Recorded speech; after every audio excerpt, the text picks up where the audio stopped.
Muy buenas, yo soy Rafael Maldonado, director del grupo de neurofarmacología de la Universidad Pompeu Fabra, y os voy a hablar de los efectos del consumo de cannabis y sus consecuencias, sobre todo en la población adolescente. Entonces, muy brevemente os voy a introducir lo que es el mecanismo por el cual actúa el cannabis para que podáis entender cuáles son los efectos que este consumo va a generar en esta población adolescente.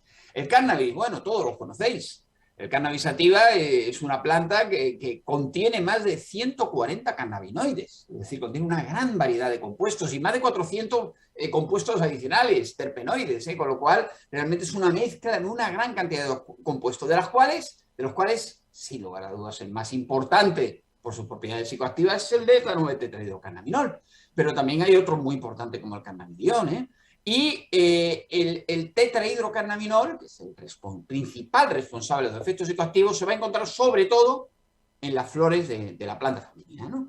Entonces, las preparaciones de hoy en día de cannabis sativa son muy diferentes a las preparaciones de los años 80 y siempre me gusta subrayar antes que nada esa diferencia. ¿Por qué? Porque es que hoy en día estamos hablando de preparaciones que contienen hasta alrededor del 20% de delta-9-tetrahidrocannabinol, cuando en los años 80 contenían del 3 al 5%. Y el otro compuesto, el cannabidiol, las preparaciones de antes tenían 1 y 2% de cannabidiol. De hoy en día, muchas de ellas no llegan ni al 0,5% de cannabidiol. Por lo tanto, son preparaciones diferentes. Las de hoy en día son derivados diferentes de los de hoy en día, y por esto vamos a ver estos efectos diferentes también que van a causar. Antes que nada, y muy brevemente, ¿cómo actúan estos dos principales componentes? El tetrahidrocannabinol y el cannabidiol. El tetrahidrocannabinol es el clásico. Este va a actuar sobre el sistema endocannabinoide, sobre este sistema que tenemos en nuestro organismo para controlar toda una gran cantidad de funciones, actuando sobre los dos principales receptores de este sistema endocannabinoide, que son el receptor CB1 y el receptor CB2. El CB1 va a estar sobre todo localizado en el cerebro. Es un receptor extremadamente abundante en el cerebro. Y el CB2 se va a encontrar sobre todo en la célula del tejido inmunitario. Y las principales consecuencias, el tetrahidrocannabinol va a actuar sobre los dos, pero las principales consecuencias que os voy a hablar ahora de estos efectos adversos van a estar derivadas de esta activación de los receptores CB1 que produce el delta-9-tetrahidrocannabinol. Tenemos otros receptores sobre el sistema endocannabinoide que no detallaré, pero daros cuenta que tenemos unos receptores. No es para sentir los efectos del cannabis, no es porque tenemos en nuestro cerebro y en nuestro organismo unos cannabinoides endógenos. Son lípidos, son grasas, Son grasas que van a actuar, que van a ser las dos más importantes en andamida, isosalgón y glicerol. Sin lugar a duda habéis oído hablar de ellos. Y van a actuar como un neurotransmisor en nuestro cerebro. Y el cannabis lo único que va a hacer va a ser imitar, activar, hacer lo mismo que hacen estos endocannabinoides. ¿Y estos endocannabinoides qué hacen? Pues lo que van a hacer va a ser controlar la actividad de nuestras sinapsis. Fijaros cómo lo van a hacer. Lo van a hacer como cualquier otro neurotransmisor, pero con algunas diferencias. ¿Por qué? Porque se van a sintetizar. Se van a sintetizar en la neurona postsináptica. Acordaros que te digo siempre, una neurona que liberaba el neurotransmisor y activaba sobre unos receptores una neurona postsináptica. Pues los endocannabinoides se van a sintetizar en las neuronas postsinápticas, se van a liberar en la sinapsis y van a controlar la actividad de la neurona presináptica. ¿Cómo? Inhibiéndola. De tal manera que cuando actuamos a ese nivel, cuando se libera un neurotransmisor, aumenta la actividad, sintetizamos endocannabinoides, se liberan a nivel presináptico y un perfecto sistema de retrocontrol. Aumentamos la actividad, vayamos a frenarla con los endocannabinoides. Esto es lo que hace fisiológicamente los endocannabinoides, y el cannabis va a hacer exactamente lo mismo, actuar sobre estos receptores. Y es un sistema, el sistema endocannabinoide, por lo tanto, que va a controlar toda la homeostasis de nuestro cerebro. Y en condiciones normales es un sistema que es silente en nuestro organismo, está como callado, es decir, necesitamos activarlo para algo, nos duele y necesitamos frenar el dolor, pues vamos a activarlo y enseguida lo apagamos. Un sistema que está apagado y que lo encendemos solo cuando lo necesitamos. Y esto también es una cosa importante entender para entender estos efectos adversos que vamos a tener cuando activamos de una manera masiva ese sistema endocannabinoide. Y claro, el sistema endocannabinoide participa en una grandísima cantidad de funciones y lo hace controlando la actividad básicamente de sistemas inhibitorios y activatorios.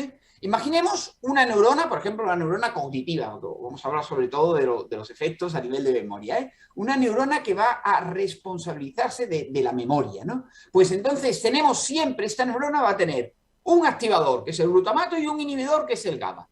Y el sistema endocannabinoide lo que va a hacer controlar la liberación de este activador y de este inhibidor. De tal manera que modula esta activación y esta inhibición de cualquier neurona, como por ejemplo la neurona cognitiva. Y yo, como os comenté, participa en una gran cantidad de funciones. En las funciones cognitivas a nivel del hipocampo, de ahí que derivan estas alteraciones de cognición que ahora veremos, actúan en los ganglios basales y en el cerebro, controlando todo nuestro movimiento. Por eso tenemos estos efectos de sedación y de alteración de coordinación motora que puede causar el cannabis, ¿no? Lo tenemos también en la corteza frontal, en el sistema límbico, donde va a controlar todas nuestras emociones, y de ahí toda una serie de efectos adversos que ahora veremos, como la ansiedad, la psicosis, la capacidad de un potencial de abuso. Lo tenemos también en toda una serie de estructuras en nuestro cerebro que nos van a controlar el dolor. De ahí que cuando una persona toma cannabis, naturalmente que tiene un efecto analgésico, claro que sí, activando este sistema de freno del dolor. Va a ver si el sistema endocannabinoide va a estar también presente a nivel del hipotálamo y va a controlar el apetito. Pues una persona que consume cannabis se le va a incrementar naturalmente el apetito. Y lo vamos a tener también en unas áreas de control neurovegetativa, como en el área postrema, donde nos va a controlar la náusea y el vómito. Y por eso tiene un importante efecto antiemético también el cannabis. Entonces, todos esto, daros cuenta que los efectos del cannabis van a estar directamente ligados al lugar donde están estos receptores CB1 y a la función que tienen estos receptores CB1 en nuestro cerebro. Y con respecto al otro componente principal, que ya os mencioné al principio, el cannabidiol. El cannabidiol actúa por un mecanismo tremendamente complejo. Complejo e inespecífico, que obviamente no os voy a detallar, pero centrémonos en qué hace a nivel de este sistema endocannabinoide el cannabidiol, ¿eh? Obviamente hace muchas otras cosas, pero a nivel de ese sistema endocannabinoide, ¿qué va a hacer? Fijaros, tenemos el receptor cannabinoide, por ejemplo el CB1, donde el THC, cuando se une, va a dar una respuesta importante. Pongamos, va a dar una respuesta de 4. Ahora, ¿qué hace el CBD? El CBD no se une al mismo sitio, ni mucho menos. Se va a unir a un sitio que llamamos alostérico, a un sitio diferente, y cuando él se une, no va a hacer absolutamente nada sobre el receptor CB1. Ahora, ¿qué pasa si se unen los dos? El THC y el cannabidiol. Que la respuesta del THC va a ser inferior en presencia de CBD que cuando el CBD está ausente. Y esta es la razón por la que las preparaciones de hoy en día tienen tanto THC y tienen tan poco CBD, porque CBD va a frenar determinados efectos del THC y al consumidor recreativo le interesan los efectos del THC, que haya cuanto más THC posible, cuanto menos CBD posible. Bueno, habiendo visto estas generalidades muy rápidamente de cómo actúa el cannabis en nuestro cerebro, el THC y el CBD de una manera muy breve, hay una población particular que es muy vulnerable a los efectos del cannabis, a los efectos negativos del cannabis. Y esta población es la población joven. Es la población joven. ¿Por qué? ¿Por qué? Pues, sabed que, lo sabéis, ¿no? Pero todos los jóvenes son particularmente sensibles a los efectos deleterios de cualquier droga de abuso. Pero subrayaré el cannabis en particular, que es sobre la que estamos hablando. ¿Cuáles son las razones por las que tienen estos efectos deleterios tan importantes las drogas de abuso en los jóvenes? Pues, en primer lugar, porque la personalidad del joven aún no ha terminado su desarrollo. La personalidad terminará en edades avanzadas. Y obviamente alguien que aún no tiene su personalidad desarrollada, cualquier factor externo va a incidir mucho más sobre esta persona que si esta personalidad yo estuviera madura. Pero lo segundo, también muy importante, el cerebro lo que es morfológicamente el cerebro, aún no está maduro, aún no está maduro. Y esta maduración morfológica del cerebro, morfológica quiere decir que las neuronas van a establecer todas sus conexiones, todos sus axones, van a extender lo necesario para establecer toda la conectividad entre unas y otras. Esta maduración es un proceso lento, que en las áreas subcorticales va a finalizar entre los 12 y 15 años. En las principales áreas corticales, entre los 15 y 18 años, pero a nivel de la corteza prefrontal, la que nos va a controlar de una manera racional nuestra conducta, la maduración es muy tardía, de 18 a 25 años. Y la edad de inicio del cannabis, ya la conocéis por el estudio, estamos hablando de una edad de inicio de inferior a los 15 años. Por lo tanto, en pleno proceso de maduración del cerebro, con una personalidad que aún no se ha completado. Y todos conocéis que la edad de inicio es el principal factor pronóstico en cuanto a la evolución de este consumo. Es un factor realmente clave. Y en el caso del cannabis, os subrayo un punto muy particular, y es que el sistema endocannabinoide, estos lípidos endocannabinoides que tenemos en nuestro cerebro, van a jugar un papel clave en todo este proceso de maduración y de conectividad de nuestro cerebro.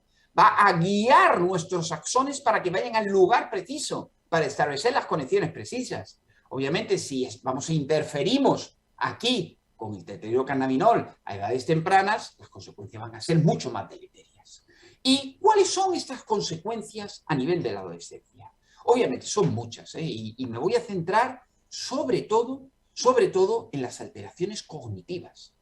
Las alteraciones cognitivas de la motivación, que son muy importantes, ¿no? Y que ha sido un tema bastante polémico estos últimos años, y aquí es donde más me centraré. Pero también os voy a hablar muy brevemente de la incidencia de síntomas psicóticos, de los trastornos emocionales, de los trastornos de uso de cannabis, las alteraciones a nivel pulmonar y los problemas de desinhibición. Esto muy brevemente, pero nos vamos a centrar en las alteraciones cognitivas. Las alteraciones cognitivas se pusieron en duda hace una década. Y ya si nos vamos al estudio, es un estudio relativamente antiguo, estudio del 2012-2013, y aquí hubo un resultado muy relevante, y es claramente el consumo de cannabis tiene un efecto negativo sobre el rendimiento escolar. Esto fue claro, Fijaros, estamos hablando de estudios antiguos, del 2012 a 2013, Pero fijaros cómo los que consumían cannabis repitieron un 44%, mientras que los que no consumían un 28%. Clara diferencia, Y notables sobresalientes, los que habían consumido cannabis, 26% con respecto al 41% de los que no consumían. Está claro. Hay una relación directa entre fracaso escolar y consumo de cannabis.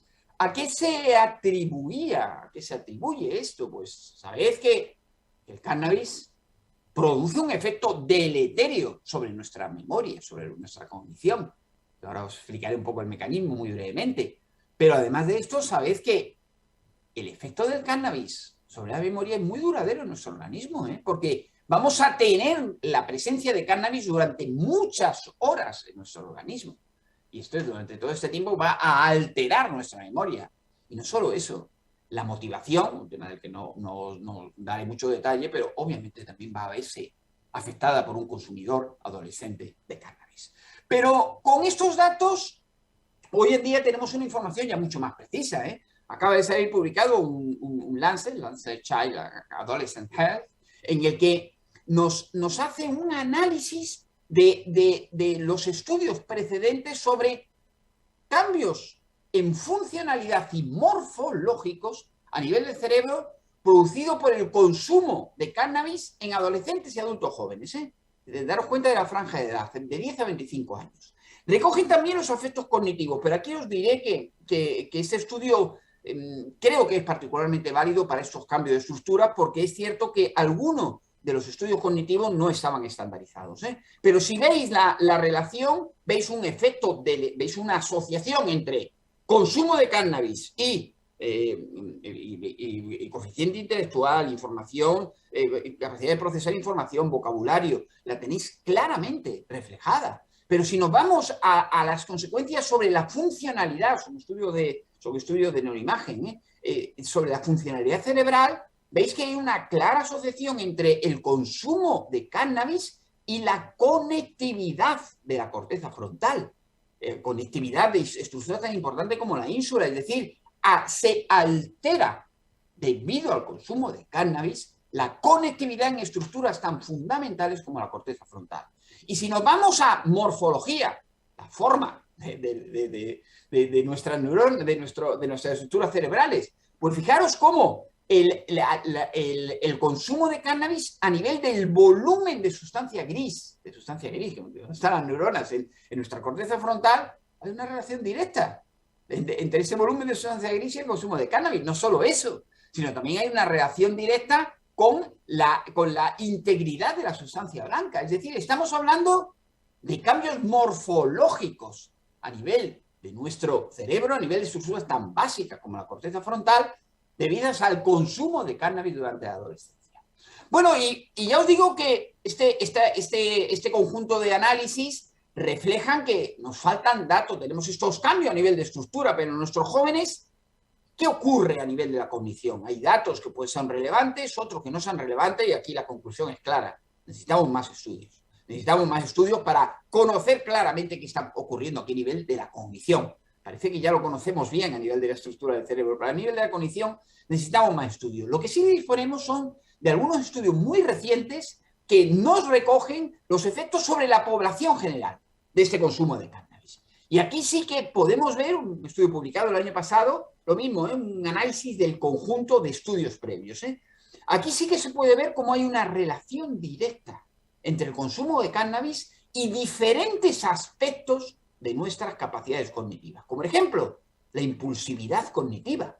Podéis ver que resultados significativos de un efecto deleterio sobre nuestra impulsividad cognitiva.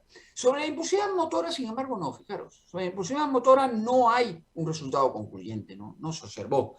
Pero sobre otros aspectos cognitivos, como por ejemplo la flexibilidad cognitiva, la capacidad de adaptarnos a una nueva memoria, pues aquí también tenemos resultados significativos en muchos casos. O, por ejemplo, en la atención, también hay un efecto deleterio.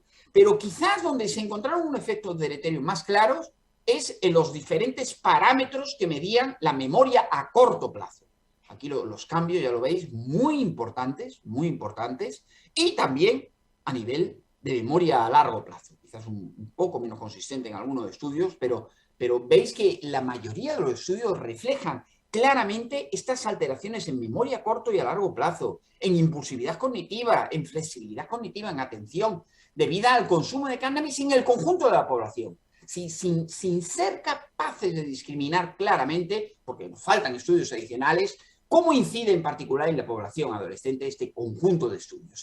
Pero para ver este efecto del cannabis dependiente de la edad, dejadme que salte del humano ahora al animal de experimentación, porque aquí sí que lo tenemos muy claro, el efecto cómo depende de la edad. Fijaros, en el animal de experimentación conocemos mucho, porque es donde se puede hacer todos los estudios de los mecanismos, ¿no? Y entonces aquí sí que conocemos muy bien, no detallaré los estudios, pero conocemos muy bien el lugar principal donde tienen lugar estos efectos deleterios del cannabis. Este lugar es el hipocampo, este pequeño caballito de mar que tenemos en nuestro cerebro, que lo que se va a encargar es del control de toda nuestra memoria, ¿no? Y aquí es el lugar clave donde el cannabis no es el único, pero es el lugar clave donde va a producir ese efecto deleterio, esa alteración de nuestra condición. Y el hipocampo tiene estas neuronas piramidales, estas neuronas de proyección, que van a ser las que van a transmitir todas las señales relacionadas con la memoria. Si vemos una cara que ya habíamos visto antes, la segunda vez que la veamos, estos circuitos reverberantes van a hacer que reaccionemos de una manera diferente, porque va a haber un recuerdo. Y vamos a ser no solo eso, vamos a ser capaces de evocar recuerdos gracias a estas neuronas piramidales que reciben información, la procesan y otra vez la envían. Reciben información o simplemente evocamos recuerdos. Bueno, pues en estas neuronas piramidales del hipocampo es donde va a actuar el cannabis. No en la propia neurona, sino en estos activadores e inhibidores de la neurona. Acordaros, para que tengamos un recuerdo, establecer una memoria o evocar un recuerdo, necesitamos un equilibrio entre este excitador y este inhibidor de la neurona del hipocampo, de la neurona piramidal del hipocampo. Pues estudios que ya publicamos en National Science hace ya más de 10 años, descubrimos que el THC va a producir la alteración cognitiva actuando sobre un grupo particular de receptores, sobre los receptores que están localizados en los terminales GABAérgicos. Fijaros, inhibimos una inhibición, es decir, aumentamos la actividad de la neurona piramidal, es como un poco paradójico. Aumentamos la actividad, pero alteramos su funcionamiento. Y este es el mecanismo por el que se va a producir esta alteración de la memoria a largo plazo. Sin embargo, estudios más recientes han demostrado que todo lo anterior era el ratón joven o el ratón adulto, pero en ratones viejos el efecto es muy diferente. En ratones viejos el efecto es un efecto paradójico, porque fijaros, un estudio que publicó el grupo de Andreas Zimmer hace ahora ya 4 años, lo que hicieron fue lo siguiente. Durante 4 semanas trataron a los ratones jóvenes o viejos con tetrahidrocannabinol. Retiraron el tetrahidrocannabinol y vieron qué ocurre sobre la adquisición de una memoria o un recuerdo o una flexibilidad cognitiva, sería mejor. Pues fijaros cómo en un ratón joven que ha sido expuesto previamente al tetrahidrocannabinol, la adquisición de una nueva memoria empeora. La capacidad de tener una flexibilidad cognitiva empeora. ¿Qué pasa en un ratón adulto? Un ratón viejo que se le da el tetrahidrocannabinol cuando es viejo, se le retira y se vuelve a ver su memoria. Pues aquí aparece un efecto paradójico, porque le mejora la adquisición de la memoria y le mejora la flexibilidad cognitiva. Es un efecto inesperado y ahí está. Daros cuenta, efectos realmente diferentes dependiendo de la edad. En el joven y el adulto va a tener un claro efecto deleterio. En estas condiciones en particular, en el ratoncito anciano, digamos, va a tener justamente el efecto opuesto. ¿Por qué?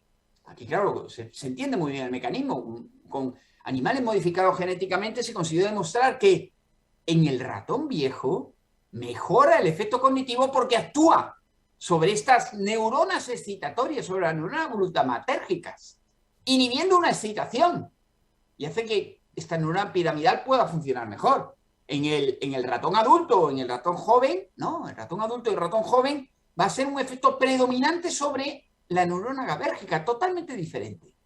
Con lo cual, en modelos de ratón, en el joven y en el adulto, tenemos un efecto deleterio sobre la memoria por actuar sobre estos receptores GABAérgicos, que salen neuronas GABAérgicas. En el ratón viejo va a tener el efecto opuesto, mejora la memoria, por actuar sobre estos receptores glutamatérgicos. Por lo tanto, veis que hay mecanismos diferentes que hacen que la edad sea un factor clave para estos efectos deleterios del tetrahidrocannabinol sobre la memoria. Y estos efectos deleterios se ven clarísimamente en modelos animales, en animales jóvenes y en animales adultos. No así en animales viejos, que hay este efecto paradójico. Bueno, viendo esto, entonces, hoy en día tenemos claro que hay un efecto deleterio a nivel de la cognición, se ha visto en una población general, hay unos cambios en la estructura del cerebro en el sujeto joven, y estos cambios en la estructura del cerebro deben de estar también asociados a alteraciones cognitivas específicas en sujetos jóvenes. Y sin lugar a dudas, estudios próximos lo revelarán de una manera más evidente. Bueno, vamos muy brevemente ahora a la incidencia de síntomas psicóticos. Ya sabéis que esto hace una veintena de años era un tema polémico. Hace ya más de una década dejó de ser tema polémico. ¿Por qué fue tema polémico? Bueno, fue tema polémico por la teoría de la automedicación, ¿no? En un momento se decía, bueno, el enfermo psicótico en realidad se está automedicando con cannabis. ¿Por qué? Porque es cierto que el consumidor, fijaros, usted American Journal of Psychiatry, que refleja por qué un enfermo psicótico consume cannabis. Pues consume cannabis, ¿para qué? Para relajarse. Consume cannabis para reducir el aburrimiento, consume cannabis para sentir un efecto psicoactivo por un efecto de automedicación. Ahora, ¿qué es primero? ¿El huevo o la gallina? ¿El cannabis está automedicándose o el cannabis está generando la psicosis? Desde hace ya más de 10 años sabemos que la respuesta es lo segundo.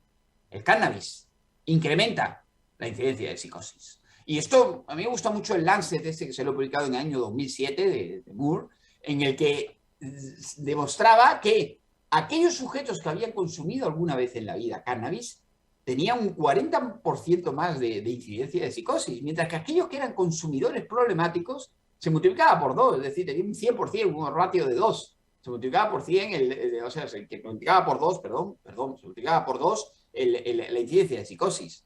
Es decir, estamos realmente ante una relación directa entre consumo de cannabis e incidencia de psicosis. No solo eso, también se ha demostrado que el consumo de cannabis lleva a una edad más temprana de la aparición de la psicosis.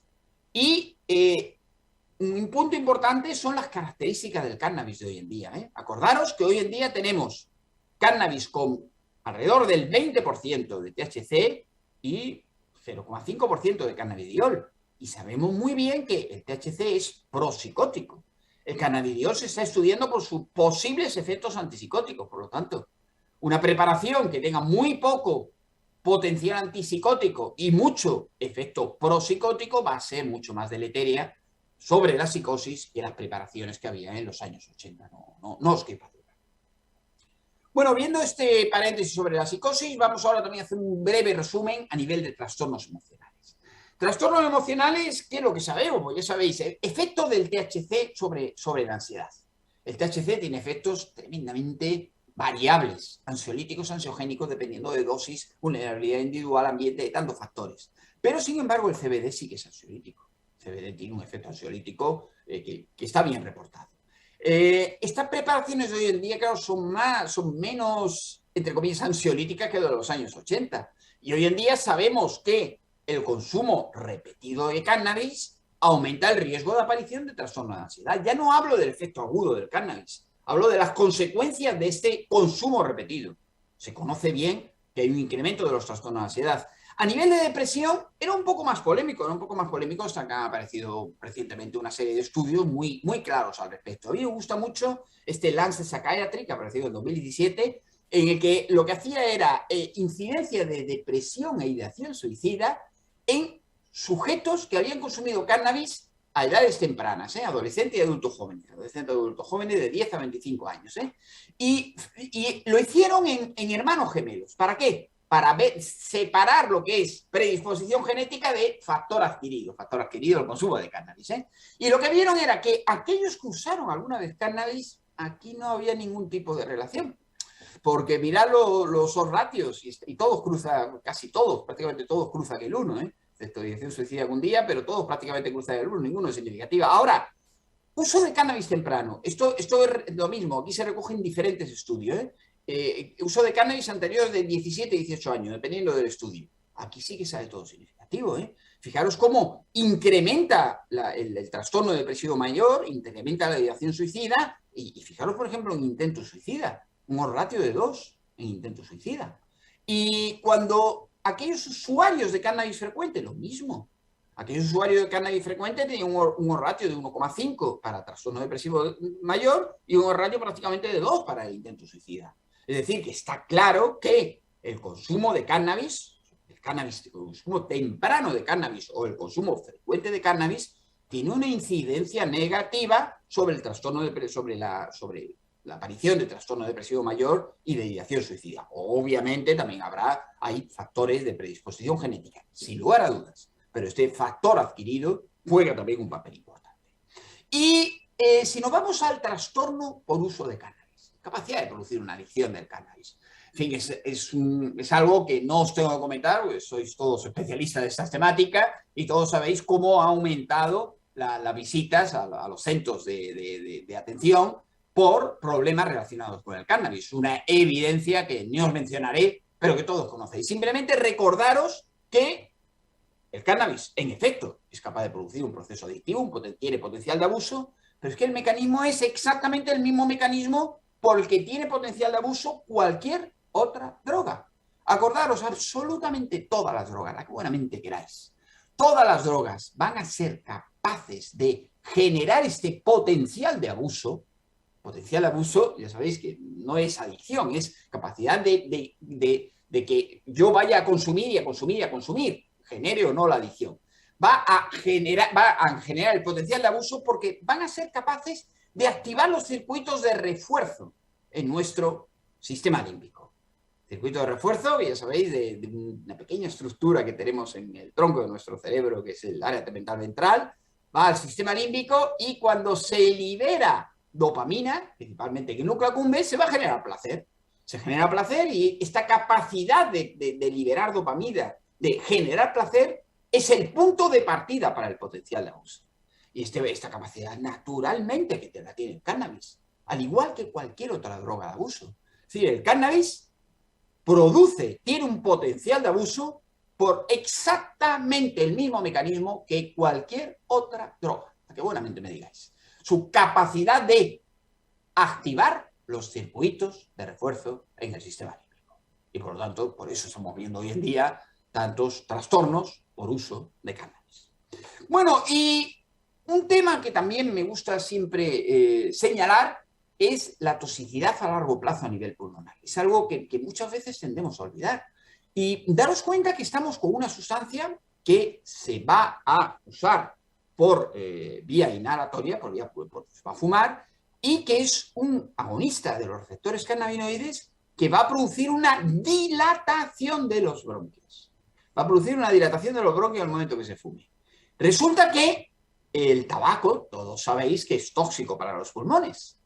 Y todos sabéis que muchas veces el tabaco se mezcla con el cannabis. Si mezclamos tabaco con cannabis, estamos dilatando los bronquios y metiendo una primera sustancia tóxica que se llama tabaco. Y no solo eso, estamos metiendo una segunda sustancia tóxica que resulta de la combustión del cannabis. Por lo tanto, es la manera ideal de dañar un pulmón. Producir una broncodilatación con el cannabis e introducir seguidamente dos grupos de sustancias tóxicas que son los derivados del tabaco y los derivados del cannabis. Y finalizo con el tema de las conductas de riesgo derivadas de la desinhibición, que es también otro de los puntos importantes del consumo de cannabis en nuestros jóvenes adolescentes. Ya sabéis que el cannabis no es la única droga que produce desinhibición. Por otro tipo de desinhibición es el alcohol, por ejemplo, ¿no? Ya sabéis que cuando una persona consume cannabis, consume alcohol, se va a producir una disminución del control inhibitorio que realiza la corteza frontal sobre el sistema límbico. Sabéis que nosotros tenemos dos estructuras muy importantes para el control de nuestra conducta. El sistema límbico, que nos va a decir, actúa buscando el placer, evitando el castigo, es decir, actúa puramente de una manera instintiva. Ese es el sistema límbico. Y el córtex frontal, que es el que nos va a decir lo que es racional que hagamos. Y esta mezcla entre comportamiento instintivo del límbico, raciocinio del córtex frontal, es el que hace que todos los días realicemos una conducta más o menos racional. ¿Qué ocurre cuando se consume cannabis? Cuando se consume cannabis, la capacidad que tiene la corteza frontal para controlar al límbico la vamos a inhibir. Es decir, vamos a dar freno suelto, vamos a soltar el freno de lo que nuestro sistema límbico nos diga. Vamos a actuar buscando a aquellos que nos produce placer y punto. Vamos a no pensar, no racionalizar nuestro comportamiento. Esta desinhibición es algo muy conocido del cannabis, lo digo como lo es del alcohol, y en el caso de los jóvenes, obviamente, hay dos cosas que nos preocupan particularmente de esta desinhibición. Una, el riesgo de relaciones sexuales sin protección y o no deseadas, que obviamente para cualquier persona, de cualquier sexo, de cualquier género, es algo tremendamente negativo. Y lo segundo, la dificultad para la conducción de vehículos. Acordémonos que esta droga nos va a producir una desinhibición, pero no solo eso, desinhibición, un aumento del tiempo de reacción. Aumento del tiempo de reacción, si nos abre una puerta y nos vamos con una moto, vamos a ser incapaces de frenar. Va a producir una sedación y va a producir una incoordinación motora. Nuestra capacidad para conducir un vehículo se va a ver tremendamente mermada. No solo eso. Acordémonos que el cannabis se consume muchas veces con alcohol y el alcohol junto con el cannabis, no suma efectos, no los multiplica. Multiplica los efectos negativos que tiene, se multiplican los efectos negativos que tienen estas dos sustancias sobre la conducción de vehículos. Por lo tanto, la conducción de vehículos se ve tremendamente alterada por el cannabis y, si se combina con alcohol, este efecto es tremendamente deleterio. Y con esto simplemente os resumo los principales efectos negativos. Obviamente hay muchos otros que no he mencionado, pero los principales efectos negativos, y me he enfocado sobre todo a nivel de los aspectos cognitivos, que es donde había, hasta hace unos años, una mayor discordancia. Muchas gracias por vuestra atención.